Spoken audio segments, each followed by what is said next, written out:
Yeremiya 34-cü fəsil. Padşah Silqiyəyə müraciət. Babil padşahı Navoxodonosor öz hakimiyyəti altındakı bütün padşahlıqlar və xalqlardan yığılan ordusu ilə birgə Yerusəlimə və ətrafındakı şəhərlərə qarşı döyüşən vaxt Rəbdən Yeremiyaya bu söz nazil oldu. İsrailin Allahı Rəb deyir ki, ged Yahuda padşahı Silqiyə ilə danış, söylə ki, Rəb belə deyir. Bu şəhəri Babil padşahına təslim eləyəcəyəm və o bura od vuracaq. Sən Silqiyə onun əlindən qaçıb qurtulmayacaqsan. Mütləq ələ keçib ona təslim ediləcəksən. Babil padşahını öz gözünlə görəcəksən. O səndən üzbəüz danışacaq. Sonra Babilə aparılacaqsan.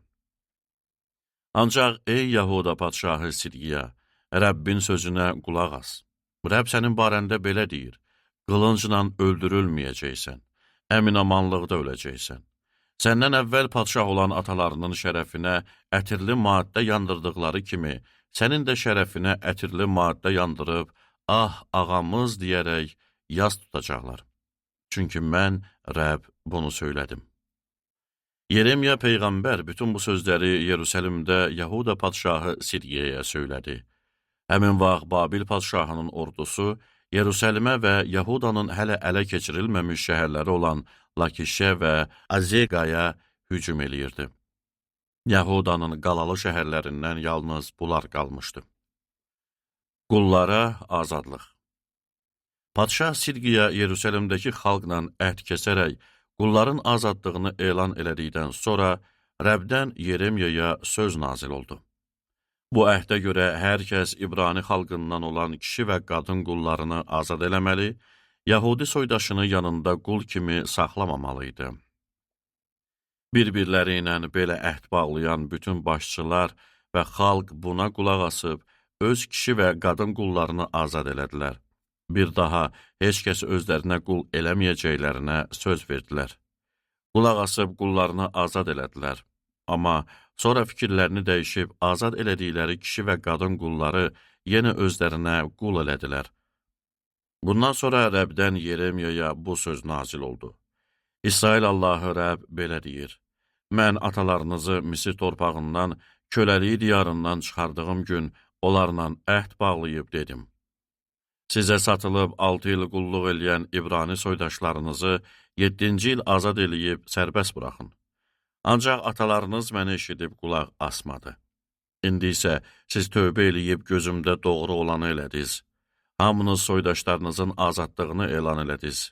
Mənim önümdə, mənim adımla çağrılan məbəddə bu barədə əhd bağladınız. Amma sonra fikrinizi dəyişib adıma hörmətsizlik elədiniz. İstəklərinə görə azad elədiyiniz kişi və qadın qullarınızı təzədən zorla qul elədiniz. Buna görə də Rəbb belə deyir.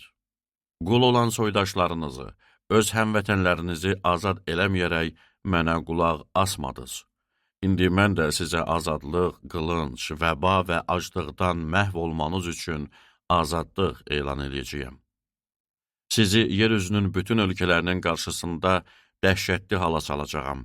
Əhdimi pozan, önümdə bağladığım əhdin şərtlərinə əməl eləməyən bu adamları iki yerə bölüb parçaları arasından keçdikləri dana kimi eləyəcəyəm. Dana parçalarının arasından keçmiş Yahuda və Yerusəlim başçılarını, saray əyanlarını, kahinləri və bütün ölkə xalqını öz düşmənlərinə, canlarını almaq istəyənlərə təslim eləyəcəyəm. Cəsədləri göydəki quşlara və yerdəki heyvanlara yem olacaq.